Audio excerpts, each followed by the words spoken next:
ඌර්ගනාදය පළමු කොටස. හොග්වාර්ට්ස් මන්දිරයට නුදුරින් පිහිටා ඇති ෆොරිප්ටන් ෆොරස්ට් නම් සුවිසල් වනාන්තරය තුළ සිදුවන්නේ කුමක්ද? සැබවින්ම එය කිසිවෙකුත් නොදනී. හැග්‍රිඩ් හැරුණු විට මේ වනාන්තරය තුළට ඇතුළු වීමට එඩිතර අයෙකු තවත් සිටීද? මා එසේ නොසිතමි. මා දිව යමි. වේගයෙන් දිව යමි. කුසකින් දැනුණු විට මා දඩයම් කරමි.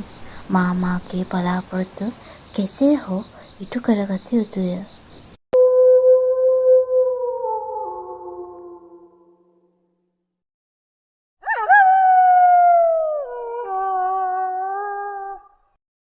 හතරවෙනි වසරේ අලුත් පාසල් වාරය පටන් අරන් දැන් මාස 2ක් විතර වෙනවා.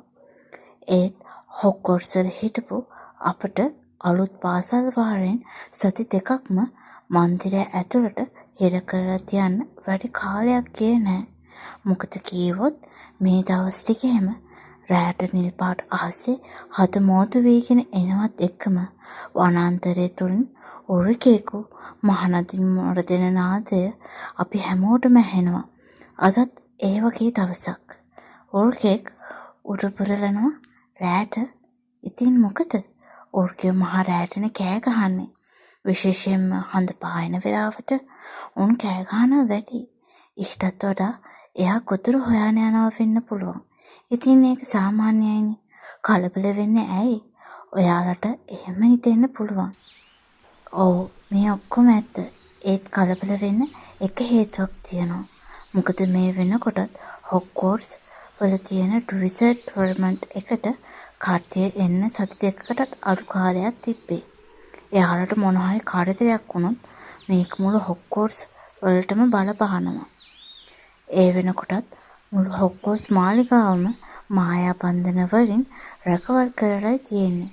ඒකට ප්‍රධානම හේතුව ඒ වෘකයාගේ අඩිසටහන් මන්දිරය ළඟින්ම හම්බ වුණා. ළමයින්ට මායා බල තිබුණොත් එයාලගේ ආරක්ෂාව ගැන හිතන්න ඕනේ නේද? ඒක නිසායි මායා බන්ධන දාලා තියෙන්නේ. ඒ විතරක් නෙමෙයි හැග්‍රිඩ්ට දකින්න පුළුවන් වෙලා තියෙනවා කැලේ ඇතුලේ ඉන්න සත්තු කිහිප දෙනෙක්වම දඩයම් කරලා තියෙනවා. ඒ විතරක් නෙමෙයි මෙයා මිනිස්සුරකෙක් නම් මොකටද එයා එන්න ඇත්තේ? ඒ විතරක් නෙමෙයි සමහර මිනිස්සුරකෝ හරිම දරුණුයි.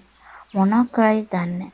සාමාන්‍ය වෘකෙක් නම් එයාව අල්ලන්න ගිහින් වෙන හොඳ කැලෑවකට දාන්න පුළුවන් නේ. ඉතින් ඔයාලා බලන ඇති මම කවුද කියලා. මම ඔයාලා කවුරුත් දන්න හැරි පොටර්. හැරි ඉක්මනට එන්න.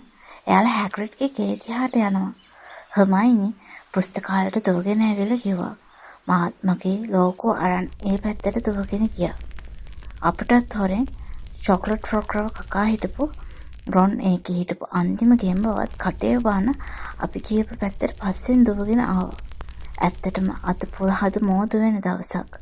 ඉතින් ප්‍රොෆෙසර් ලූපිනි මගේ මාමා සීරියස් බ්ලැක්වේ හැග්‍රිඩ්ගේ උදව්වට උරුකයාව අල්ලන්න එන්න පොරොන්දු වෙලා තිබුණා. ඉතින් අපි යාලට හොරෙන් යාලගේ පස්සෙන් ඇවිදගෙන යන්න ගියා. දොර ළඟට ගියපු එයාලා දොරට තට්ටු කරපු ගමන් ඉන්න මම එනවා. හැග්‍රිඩ් සුළු මොහොතකින් දොර විවෘත කළා. එන්න ඇතුළට. හැග්‍රිඩ් එයාලා ඇතුළට ගියපු ගමන් දොර වහලා දැම්මා. දැන් හවස 5 මාට විතර ඇති. අපි යාළුවෙක් ගෙදර ඇරලා තිබුණු ජනේල ළඟට ගිහින් ඇතුලේ මොනවද කතා කරන්නේ කියලා බිමට නැමිලා අහගෙන හිටියා. ඔයාලට මහාචාර්ය ඩම්බල්ඩෝ කියන්න ඇතිනේ මොකද්ද වෙන්න ඕනේ කියලා.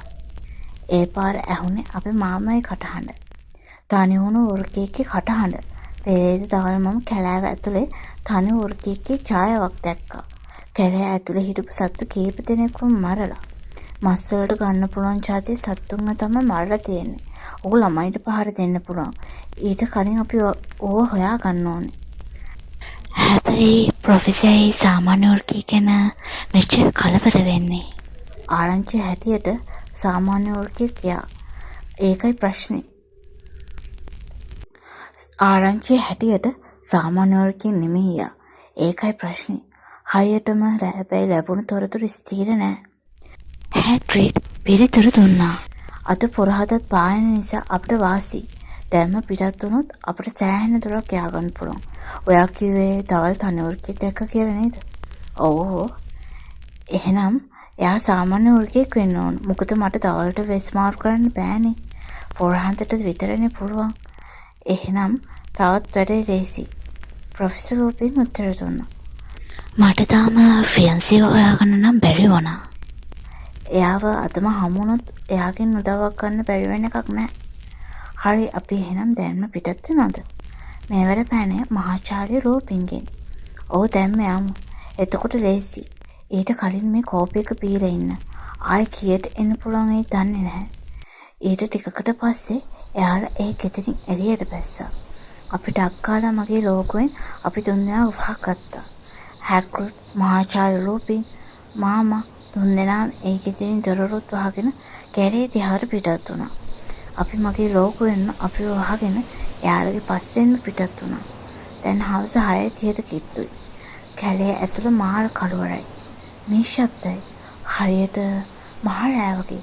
හුලං සද්ද ඇරුණාම එක එක වෙලාවට එක එක සත්තුන්ගේ කටහඬවල් කිහිපයක් විතර ඇහුනේ.